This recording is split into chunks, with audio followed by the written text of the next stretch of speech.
ગઈકાલે પૂર્ણ સંભાવનાનું પ્રમેય એનો ઉપયોગ થાય એવા દાખલાઓ આપણે સમજ્યા હતા. આજે બેઝના નિયમનો ઉપયોગ કરવાનો થાય એવા દાખલાઓને આપણે ચર્ચા કરીશું. એ પછીથી હું તમને ટેક્સ્ટ બુકના ઉદાહરણ અને સ્વાધ્યાયના અમુક દાખલાઓના નંબર નોટ ડાઉન કરાવીશ. એ દાખલાઓ તમારે ગણવાના છે. અચ્છા, રવિવારે જે તમારી ટેસ્ટ આવશે મેથ્સની, આ રવિવારે મેથ્સની ટેસ્ટ છે, તો એમાં આ ચેપ્ટર 13મું ચેપ્ટર જે છે સંભાવના, એમાં બેઝના નિયમ સુધી એટલે ટેક્સ્ટ બુકમાંથી તમે સ્વાધ્યાય ગણતા હો તો 13.3 થશે આઈ થિંક. ટૂંકમાં પૂર્ણ સંભાવનાનો પ્રમેય અને બેઝનો નિયમ ત્યાં સુધી તમારે તૈયારી કરવાની છે. આપણે બેઝના નિયમનો ઉપયોગ થાય એવા કેટલાક દાખલાઓ એ સમજીએ. જો એક આવો પ્રશ્ન છે, 3 વાસણોમાં દડાઓની સંખ્યા આપી છે. પ્રશ્ન એવો છે કે કોઈ પણ એક વાસણ, 3 વાસણ છે, 3 વાસણમાંથી કોઈ પણ એક વાસણ યાદચ્છિક રીતે પસંદ કરી અને તેમાંથી એક દડો યાદચ્છિક રીતે પસંદ કરવામાં આવ્યો. એક વાસણ પસંદ કરી, 3માંથી એક વાસણ પસંદ કરીને એમાંથી એક દડો પસંદ કરવામાં આવે. જો દડો લાલ હોય તો તે વાસણ એકમાંથી મળ્યો હોય તેની સંભાવના કેટલી? હવે જુદા જુદા જે 3 વાસણ છે એમાં દડાની સંખ્યા એ આ પ્રમાણે છે.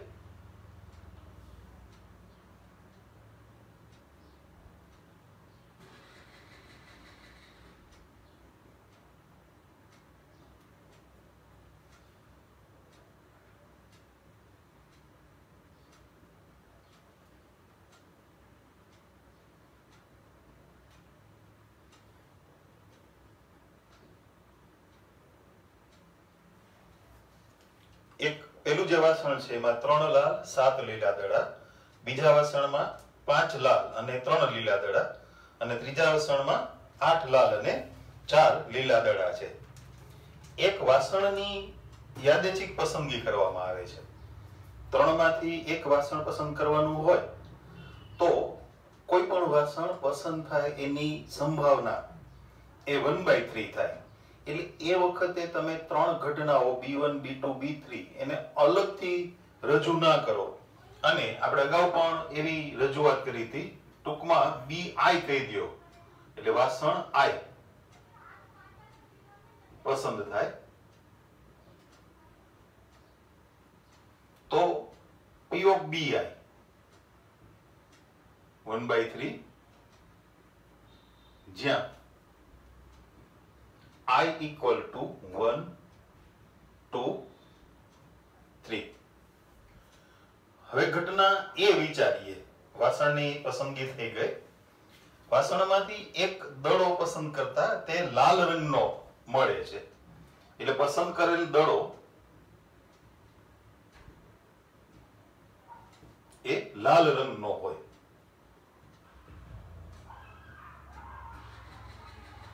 તો ઘટના એ છે એ B1 અથવા B2 અથવા B3 પર આધારિત છે. તો B1 પર આધારિત એની સંભાવના, પેલા વાસણમાં 3 લાલ દડા અને ટોટલ સંખ્યા 10, તો એમાંથી એક લાલ દડો પસંદ થવાની સંભાવના એટલે 3/10. બીજા વાસણમાં લાલ દડાની સંખ્યા 5 અને ટોટલ 8, એટલે બીજું વાસણ પસંદ થયું હોય તો એમાંથી લાલ રંગનો દડો મળવાની સંભાવના એટલે 5/8. અને જો ત્રીજું વાસણ પસંદ થયું હોય તો એમાંથી લાલ રંગનો દડો મળવાની સંભાવના 8/12. ત્યાં 8 લાલ દડા છે અને ટોટલ સંખ્યા છે 12. તો દડો લાલ રંગનો હોય, પસંદ થયેલો દડો લાલ રંગનો હોય એની સંભાવના, એટલે આપણે પૂર્ણ સંભાવનાના પ્રમેયમાં જે સૂત્ર નોંધમાં મૂક્યું હતું, આપણે પ્રમેયની જે વાત કરી, સ્ટેટમેન્ટ હતું એ માત્ર 2 ઘટનાઓ માટે એની નોંધ કરી હતી.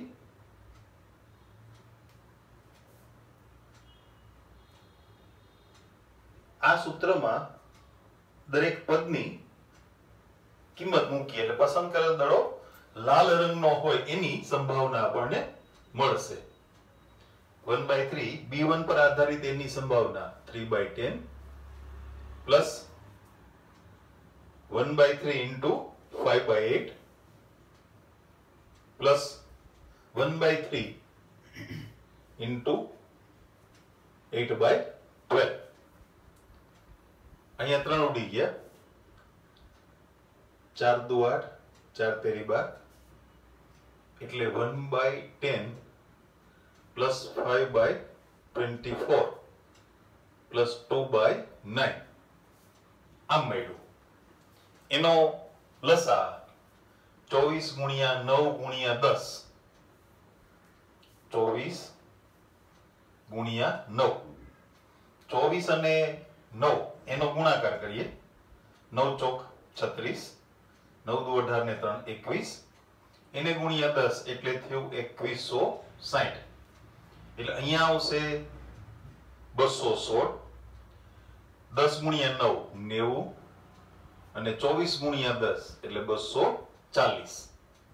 એનો ટોટલ કરીએ 6, 9 ને 1 10 ને 4 14, 1 2 ને 2 4 ને 1 5 છેદમાં 2160.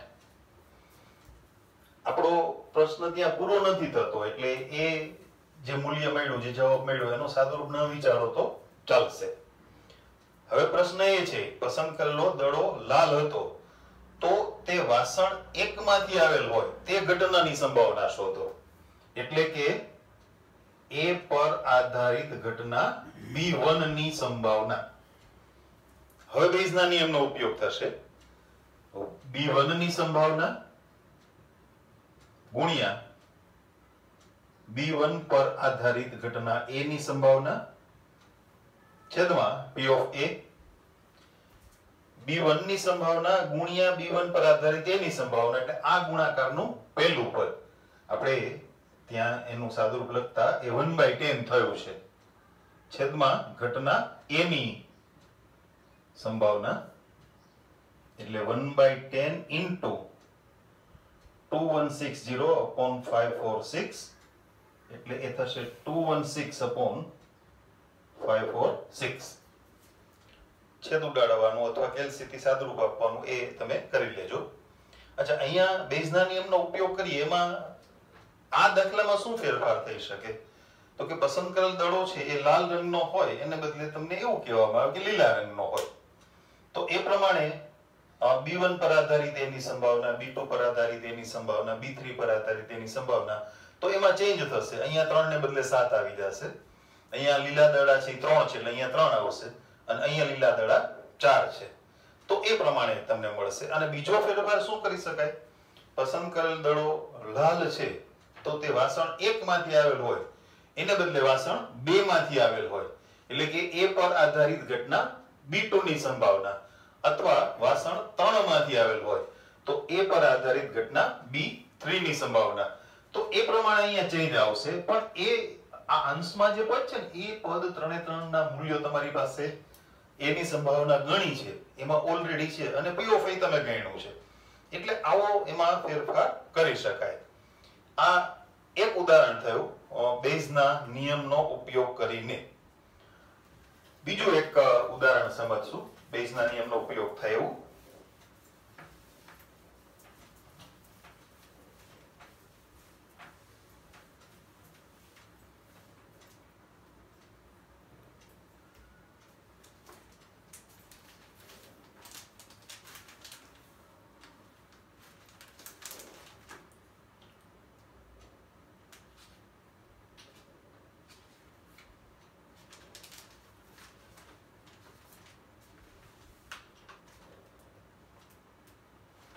આવો એક દાખલો છે. એક કોલેજમાં 25% છોકરાઓ અને 10% છોકરીઓ ગણિતનો અભ્યાસ કરે છે. કોલેજના કુલ વિદ્યાર્થીઓમાં છોકરીઓનું પ્રમાણ 60% છે.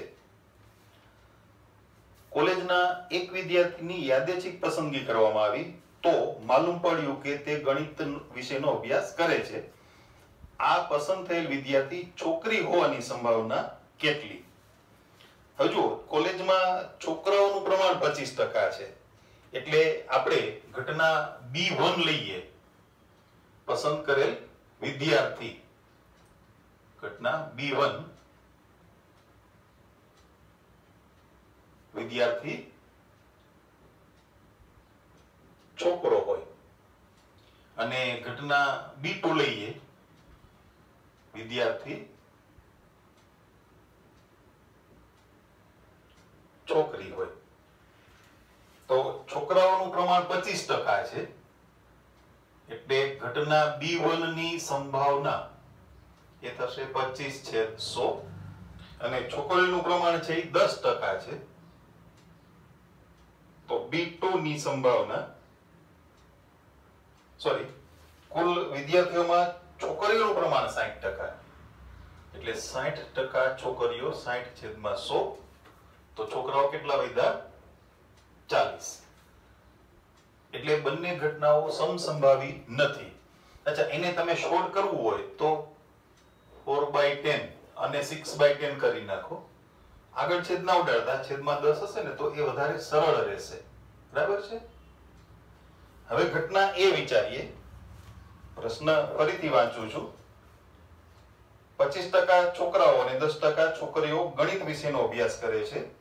કુલ વિદ્યાર્થીઓમાં છોકરીઓનું પ્રમાણ 60% છે. કોલેજના એક વિદ્યાર્થીની યાદચ્છિક પસંદગી કરવામાં આવી. આપણે કોલેજના એક વિદ્યાર્થીની પસંદગી કરી, સંભાવના ગોતી લીધી. તો માલુમ પડ્યું કે તે ગણિત વિષયનો અભ્યાસ કરે છે. પસંદ કરેલો વિદ્યાર્થી ગણિત વિષયનો અભ્યાસ કરે છે. આ ઘટના બની ગઈ છે. જેમ આગળના દાખલામાં પસંદ કરેલો દડો લાલ છે તેમ માલુમ પડ્યું, એટલે આપણે દડો લાલ હોવાની સંભાવના પહેલા મેળવી લીધી, P of A. એમ અહીંયા ગણિત વિષયનો અભ્યાસ થાય છે, વિદ્યાર્થી ગણિત વિષયનો અભ્યાસ કરે છે, એ ઘટનાની સંભાવના આપણે મેળવી લેશું. એટલે ઘટના એ લઈએ છીએ, વિદ્યાર્થી ગણિત વિષયનો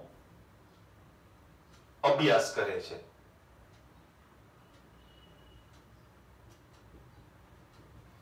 હવે જો પસંદ કરેલ વિદ્યાર્થી એ છોકરો હોય તો ગણિત વિષયનો અભ્યાસ થાય એની ટકાવારી આપી છે 25%. 25% છોકરાઓ ગણિત વિષયનો અભ્યાસ કરે છે, એટલે સંભાવના થશે 25/100. અને જો એ છોકરી હોય તો 10% છોકરીઓ ગણિત વિષયનો અભ્યાસ કરે છે. જે છોકરીઓ છે ટોટલ એમાંથી 10%, એટલે સંભાવના થઈ 10/100. તો ઘટના A ની સંભાવના P of A એ મેળવી લઈએ પહેલા.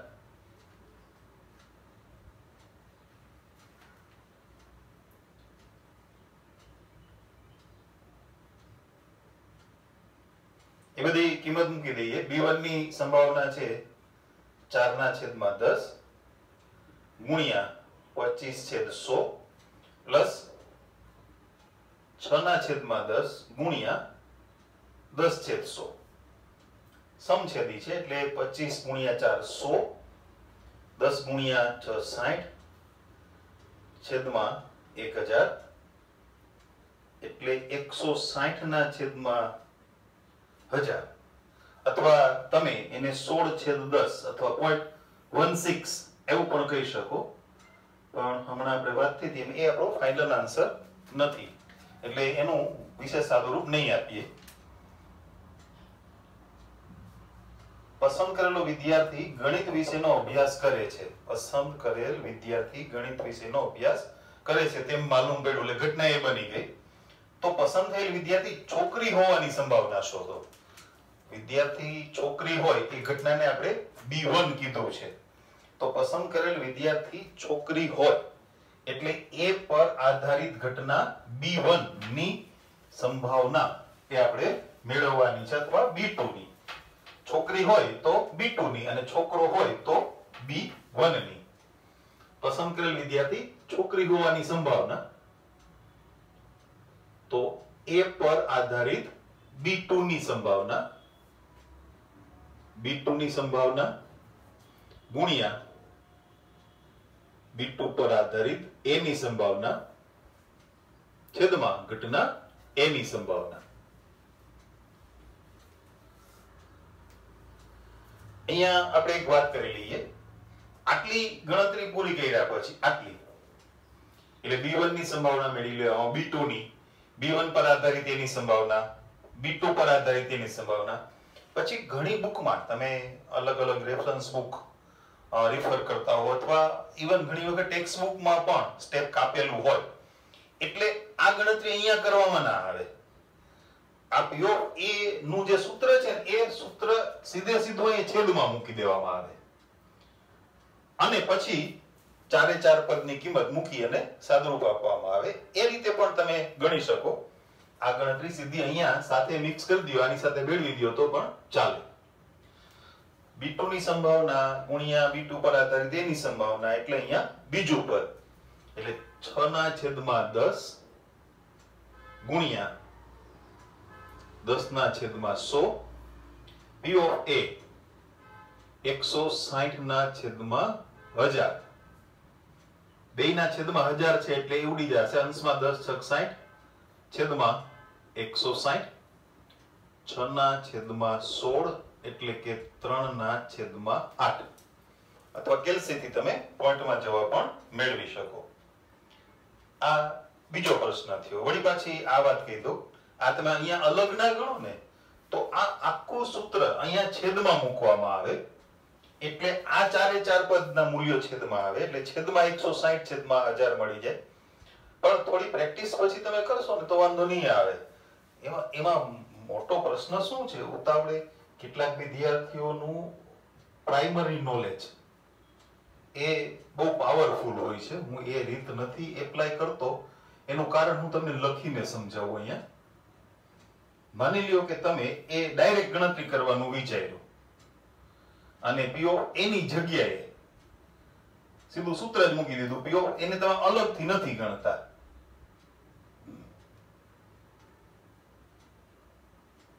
આ સૂત્ર મૂકી દીધું તો ક્યારેક ઉતાવળમાં તમને મન થઈ જશે શોર્ટકટ અપનાવવાનું, આ પદ ઉડી ગયું. પણ ભાઈ એ પદ ના ઉડે. અહીંયા બંને પદ સરવાળામાં છે, ગુણાકારમાં નથી. એટલે ઉતાવળે તમે એવી મિસ્ટેક ન કરો એટલે હું ડાયરેક્ટ નો ઉપયોગ નથી કરતો, પણ છતાંય તમને સમજાવું છું કે આવું થઈ શકે. તમે ડાયરેક્ટ ગણી શકો જો તમે ઉતાવળે એવી મિસ્ટેક ન કરો તો.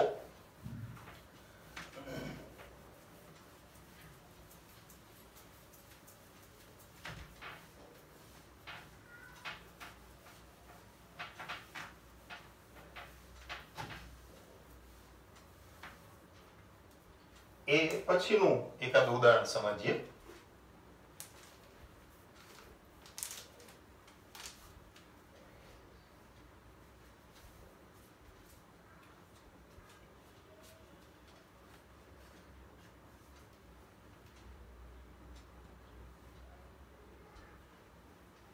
એક રોગથી પીડાતા દર્દી માટે રોગથી સાજા થવા માટે બે સારવાર પદ્ધતિઓ B1 અને B2 ઉપલબ્ધ છે. દર્દી આ બે પૈકીની ગમે તે એક પદ્ધતિ પસંદ કરી શકે છે. જો તે સારવાર પદ્ધતિ B1 પસંદ કરે તો તેની રોગથી સાજા થવાની સંભાવના 4/5 છે અને જો તે સારવાર પદ્ધતિ B2 પસંદ કરે તો સાજા થવાની સંભાવના 7/10 છે. જો દર્દી રોગથી સાજો થયેલ છે તેમ આપેલ હોય એટલે ઘટના બની ગઈ હોય તો તેણે સાજા થવા માટે સારવાર પદ્ધતિ B2 પસંદ કરી હશે તે ઘટનાની સંભાવના શોધો. દર્દી B1 અથવા B2 માંથી ગમે તે એક પદ્ધતિ યાદચ્છિક રીતે પસંદ કરી શકે છે એટલે એની સંભાવના સારવાર પદ્ધતિ B1 પસંદ કરે અથવા સારવાર પદ્ધતિ B2 પસંદ કરે એ સમસંભાવી ઘટનાઓ થઈ ગઈ એટલે એ પ્રત્યેકની સંભાવના એ 1/2 થશે. ઘટના B1 અને B2 એ ક્રમ આપણે ચાલુ રાખીએ છીએ. સારવાર પદ્ધતિ B1 પસંદ કરી હોય અને ઘટના B2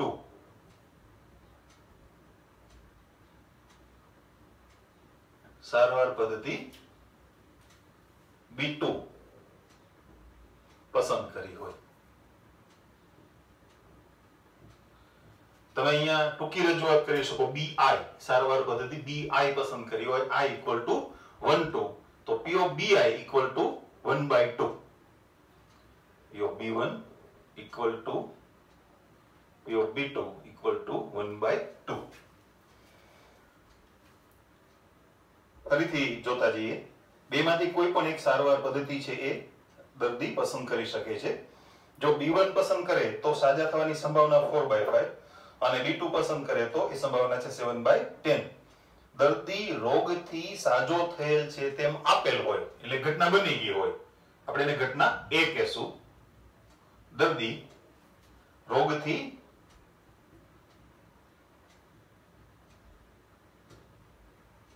સાજો થયેલ હોય આ ઘટના બની ગઈ હોય એટલે આપણે એની સંભાવના ગણવી છે P of A. B1 ની સંભાવના B1 પર આધારિત A ની સંભાવના પ્લસ B2 ની સંભાવના ગુણ્યા B2 પર આધારિત A ની સંભાવના. B1 અને B2 ની સંભાવના 1/2 છે આપણે વાત કરી. જો સારવાર પદ્ધતિ B1 પસંદ કરી હોય તો સાજા થવાની સંભાવના 4/5 છે અને સારવાર પદ્ધતિ B2 પસંદ કરી હોય તો સાજા થવાની સંભાવના 7/10 છે. એનું સાદુરૂપ આપીએ 4/10 પ્લસ 7/20 20 લસા 8 + 7/20 એટલે 15/20. એનું સરળ સ્વરૂપ નહીં આપીએ પ્રશ્ન હજી આગળ છે. તો સારવાર પદ્ધતિ B2 પસંદ કરી હોય એની સંભાવના શોધો. દર્દી રોગથી સાજો થયેલ છે તેમ આપેલ હોય એટલે ઘટના A બની ગઈ હોય તો સારવાર પદ્ધતિ B1 કે B2 એ ગમે તે પ્રશ્ન મૂકી શકાય કોઈ પણ પ્રશ્ન મૂકી શકાય.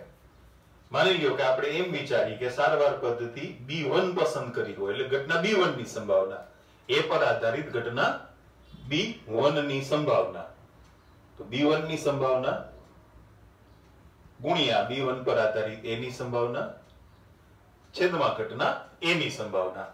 આ ગણતરી એટલે આપણી ગોઠવણનું પહેલું પદ 4/10 આપણે એનું સાદુરૂપ પદ લખી દઈએ છીએ સીધું 1/2 અને 4/5 નો ગુણાકાર અહીં લખ્યો છે આપણે અને A ની સંભાવના મળી 15/20 એટલે સંભાવના થશે 8/15. એવું હજુ એકાદું ઉદાહરણ આપણે સમજશું.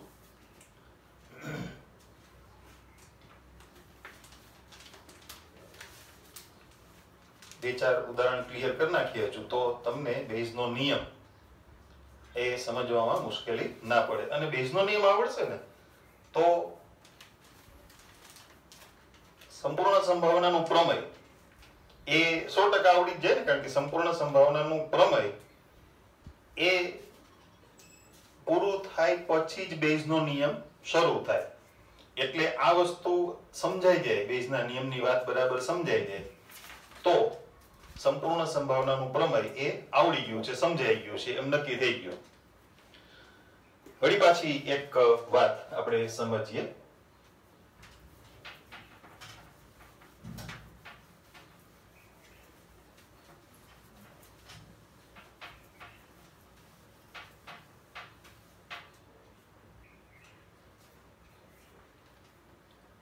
પેલા રકમમાં શું છે પ્રશ્ન આખો સમજી લઈએ.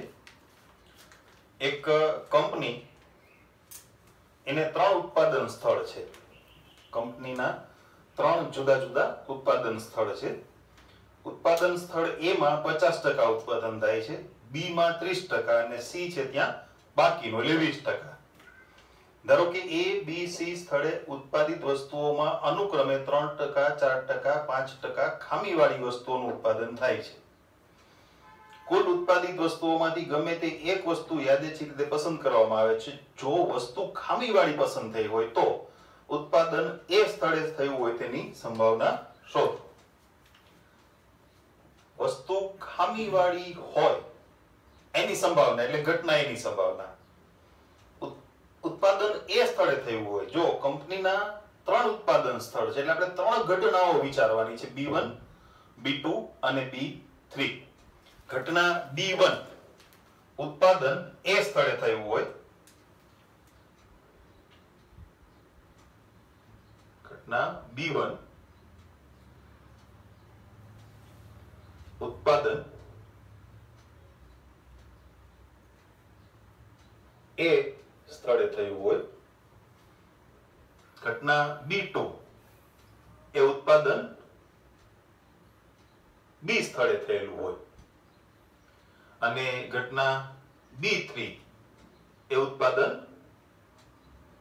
C એટલે 3 જુદા જુદા યુનિટ છે A B C, ત્યાં એનું પ્રોડક્શન ચાલે છે.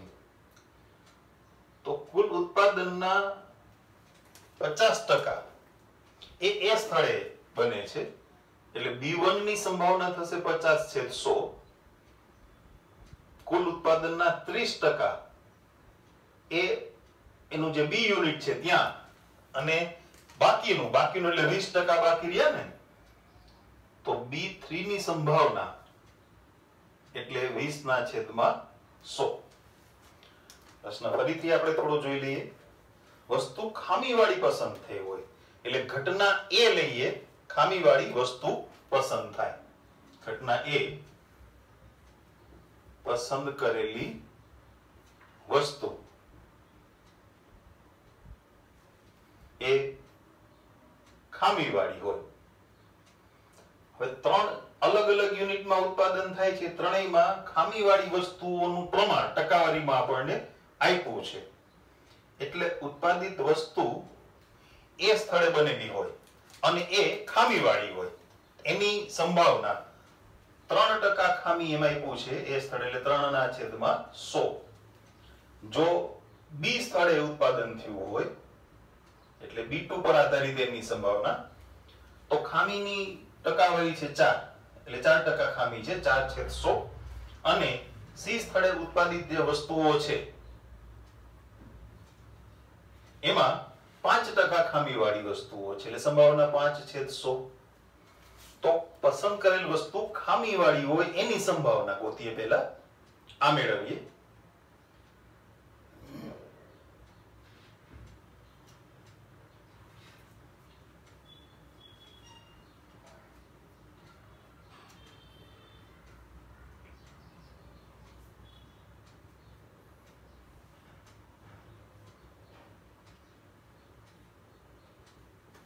હવે એ બધા મૂલ્યો મૂકતા જઈએ.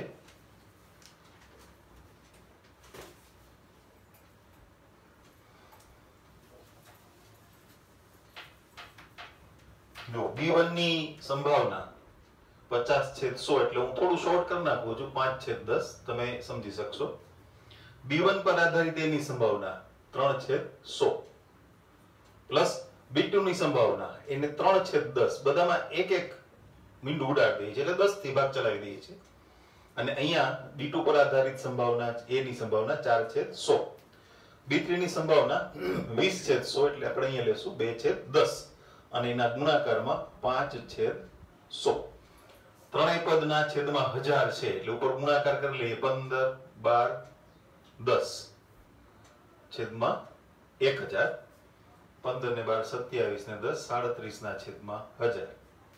એટલે પસંદ કરેલી વસ્તુ ખામીવાળી હોય એની સંભાવના એ આપણને મળી ગઈ. પણ આપણો પ્રશ્ન શું હતો? પસંદ કરેલી વસ્તુ ખામીવાળી હોય તો તેનું ઉત્પાદન સ્થળે એ થયેલું હોય, સ્થળ એ આગળ આ વસ્તુનું ઉત્પાદન એ સ્થળે થયું હોય તેની સંભાવના શોધો. એટલે કઈ ઘટનાની સંભાવના થઈ? B1 ની. ઉત્પાદિત વસ્તુ ખામીવાળી હોય તો તેનું ઉત્પાદન એ સ્થળે થયું હોય તેની સંભાવના મેળવવાની છે. એટલે બેઝના નિયમમાં જે આપણે સૂત્ર મૂક્યું છે એનો ઉપયોગ કરીએ છીએ.